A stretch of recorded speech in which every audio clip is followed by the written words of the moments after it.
This is your introduction to the short story Understand by the author Ted Chiang.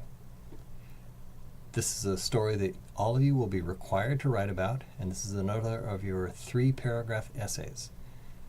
By this point, I'm expecting you to be able to understand science fiction and xenofiction well enough that you should be able to understand and write about a story without having discussions with other students, and that you should be able to understand it on your own with no need for help. So, there will be no discussion forum for this one. The only preparation you're going to get for it is what I'm telling you right now in this introductory video. Ted Chiang is a particular genre of science fiction writer. You might recognize him as being more of the Isaac Asimov school of fiction than other kinds of authors who we've read.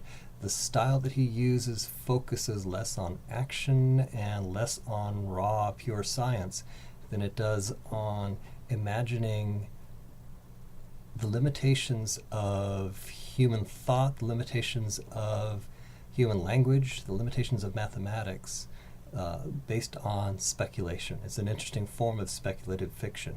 So the style of this particular story is very much like the style of much other canonical science fiction, and I'm going to tell you about several other stories that are similar and give you an idea of how it fits in with those stories. So one of the earliest that I know of that falls into this theme is called Flowers for Algernon, and it was often assigned as young adult fiction. And Flowers for Algernon follows a man who has a below average intelligence, who is experimented on in a way that gives him hyperintelligence, and it charts how his thought process proceeds, how he views himself, how he views other beings, other human beings, and it's a very interesting discussion of how we perceive the world based on limitations in our own thought process. Other similar themes that we've looked at, if you've seen the film Lucy is also based on this idea of hyperintelligence and what would a person be like if they were hyperintelligent. This one gets into an even more tightly defined range of texts, which are looking at the question of, if we were more intelligent, would we be more empathetic or less empathetic? And other texts that look at this theme, one pretty well-known one is from the original series of Star Trek, and it's called Where No Man Has Gone Before. And the theme behind that one is that increased intelligence would necessarily make a person less empathetic. They would look down on human beings and see themselves as above human beings. So that's one text that looks at that. If you think about superhero films, anything that falls into that canon where we have supervillains, usually hyper-intelligent people, they're generally not very empathetic toward other human beings. I think about people like Dr. Octopus or, any of the supervillains. Their ideas often are arranged around the idea that human beings are loathsome and detestable, and that they are a problem that needs to be eradicated.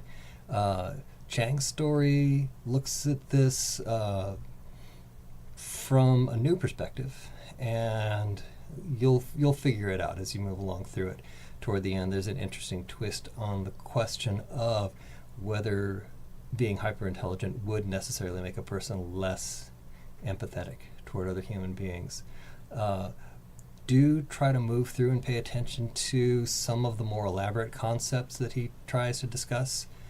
Some of it might seem a little tedious if it's not really your thing, but nevertheless it is quite interesting to look at. So, for example, the concept that our limitations in thought have created limitations in our language, and if our thought process became more complex, our language would necessarily need to become more complex as well.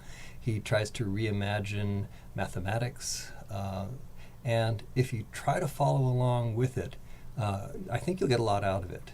So the story is Understand by Ted Chiang, and like I said, you've got a 3-paragraph essay written about it. If you want to email me and ask about specific plot details or about things that you're not understanding in it, feel free to do so. I'll get back to you as quickly as I can, and good luck on your essays.